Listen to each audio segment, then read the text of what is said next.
Naisagawa ng maayos ang programang Dugong Magiting Donate Blood to Save Lives na naglalayong hikayatin ang publiko na mag-donate ng dugo bilang bahagi ng magandang advokasya ng Cagayan Police Provincial Office para sa kalusugan at pagtulong sa kapwa na naidaos sa SM City Tuguegarao kahapon, ika-6 ng Oktubre taong kasalukuyan.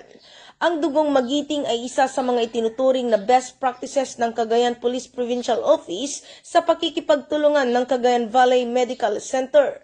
Layunin ng programang ito na itaguyod ang kultura ng voluntaryong pagbibigay ng dugo ng mga kapulisan bilang simbolo ng kabayanihan at malasakit sa kapwa. Sa pamamagitan ng matibay na ugnayan ng Cagayan Police Provincial Office at Cagayan Valley Medical Center, patuloy na naisasagawa ang mga blood donation drives na nagbibigay pag-asa sa mga pasyenteng nangangailangan.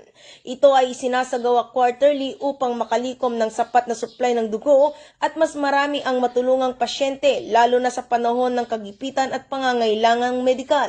Nasa 102 katao ang blood donors kung saan ito ay ang mga tauhan ng kapulisan at civilian volunteers mula sa provincial headquarters, Tuguegarao Component City Police Station at Municipal Police Stations kabilang na ang 2 Provincial Mobile Force Company ng Cagayan PPO kasama ng iba pang volunteers na mga stakeholders. Sa kanilang aktibong partisipasyon, matagumpay na nakaipon ng 128 bags ng dugo o katumbas ng 45,900 cc na malaking tulong para sa mga pasyenteng nangangailangan ng agarang pagsalin ng dugo. Ang Dugong Magiting ay hindi lamang panawagan kundi pagkilala rin sa kabayanihan sa simpleng paraan ng pagbibigay ng dugo. Sa bawat patak ng dugong ibinibigay, may buhay tayong naililigtas.